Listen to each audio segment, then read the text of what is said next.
All right, so let's talk about what everybody's talking about, the wrap of the RNC. Ryan Saltzman is here with NKU breaking down your perception of the Republican National Convention. Pointed question, was it a success in your mind? I would say that it probably wasn't. If we were to have to say it either was a strong convention or a weak convention, I think it was a pretty weak convention. However, if we were to go back, like so many things, if we were to go back a week or 2 months, it probably was exactly what we thought it would be. It had lots of evidence of being kind of a weakly or poorly run campaign, making some flubs that really shouldn't happen in a professional campaign in 2016. But it also had some strong points, some opportunities for Donald Trump to present himself to the American people. All right, what was the highlight in your mind? What was the low light? Well, I think that a lot of people really liked Ivanka Trump's speech last night. I think that there's a lot to be said for the fact that they brought on somebody who, although she claims that she's a liberal, and she probably is, she hasn't ever been registered to vote until this year. However, she clearly is not a red meat conservative. Getting her up there to bring her father on, I think was a really strong point, talking about women's equal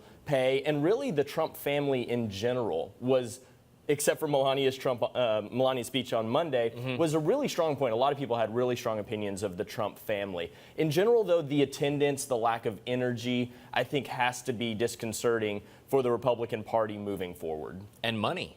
And money. So lack of money, lack of people stepping up in terms of donations. When a candidate is touting that a super PAC is backing them, then that probably means that they're not getting a lot of backing from super PACs. You don't hear Hillary Clinton running around saying, oh, and now they're backing me, and now they're giving me money, and now this, because it's just happening, and we all knew it should happen. Okay.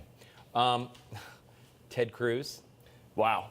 That would probably, to the Trump campaign, be the low light. It did give a little infusion halfway through what was at that point kind of a, I don't want to say it was going off track, but there was just not very much to it. And it brought our attention back to the convention, which was good. But it's not good in the long run for the party to have somebody, to an extent, defect or not come in line and be given a speaking spot that late in the convention. And honestly, do you believe that that's planned?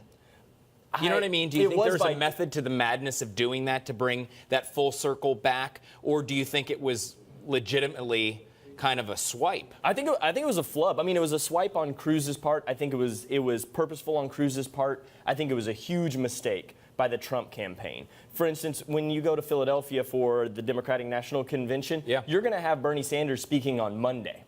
That's where you put Ted Cruz. You don't put Ted Cruz on Wednesday. You put Ted Cruz on Monday, and you allow him to kind of create a straw man that then you can knock down.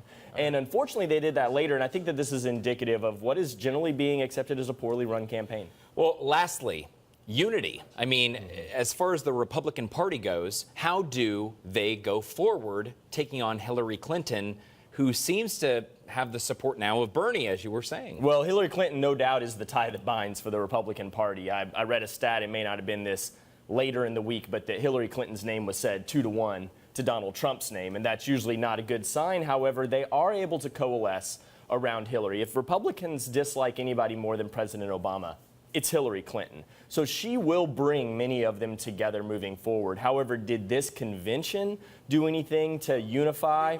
There's no evidence that they're any more unified, that is, the Republicans are any more unified now than when they all arrived in Cleveland last week. All right. So, of course, you know, we talked about Jody, we talked about Kara, Rob being in Philly. Busy week for them coming up for the Democratic National Convention, but we certainly appreciate the perspective on this wrap. Thanks so much. All right. Jessica, over to you.